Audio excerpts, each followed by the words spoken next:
Alors, plongeons ensemble dans le monde assez agité des crypto-monnaies. Parce qu'en ce moment, l'histoire qui se joue est bien plus complexe qu'une simple histoire de graphique. C'est une véritable tempête qui mêle politique, gros sous et la confiance du public. Tout semble partir de ce chiffre. Récemment, le Bitcoin a piqué du nez, passant sous la barre symbolique des 69 000 $ pendant les heures d'ouverture du marché américain.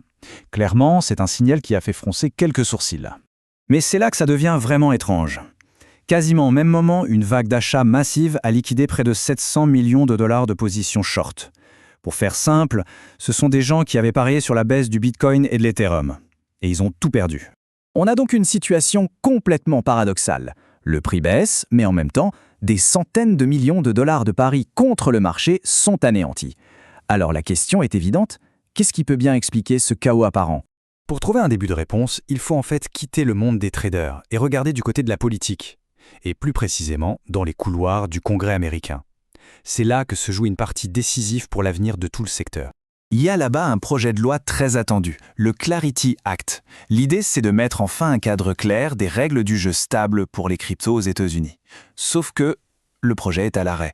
Et ce n'est pas un petit détail, loin de là. Ce qui est vraiment intéressant, c'est de comprendre pourquoi ça bloque. Et la raison, elle vient de l'un des plus gros acteurs du jeu.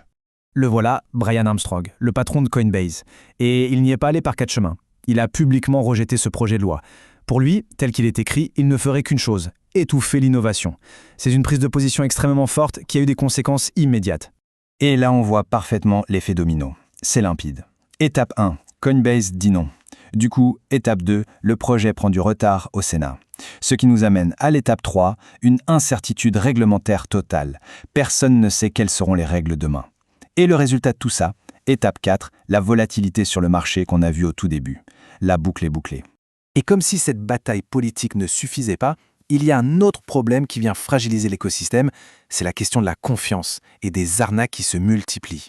On entend de plus en plus parler de ce qu'on appelle un rug pull. L'idée est aussi simple que redoutable. Des développeurs créent un projet, le promeuvent pour faire monter sa valeur, et une fois que beaucoup d'argent a été investi, ils disparaissent avec la caisse. Ils tirent littéralement le tapis sous les pieds des investisseurs. Et cette méfiance, elle est nourrie par des affaires qui font beaucoup de bruit. Par exemple, même l'ancien maire de New York, Eric Adams, s'est retrouvé accusé d'être impliqué dans ce genre de montage. Forcément, quand des noms aussi connus sont cités, ça intensifie le débat sur la protection des investisseurs. Bon, alors, si on met tous ces éléments bout à bout, la chute des prix, la politique qui s'en mêle, les histoires d'arnaque, quelle est la situation globale pour l'avenir des cryptos ? Eh bien, le point crucial, c'est que tout l'écosystème crypto semble pris en étau.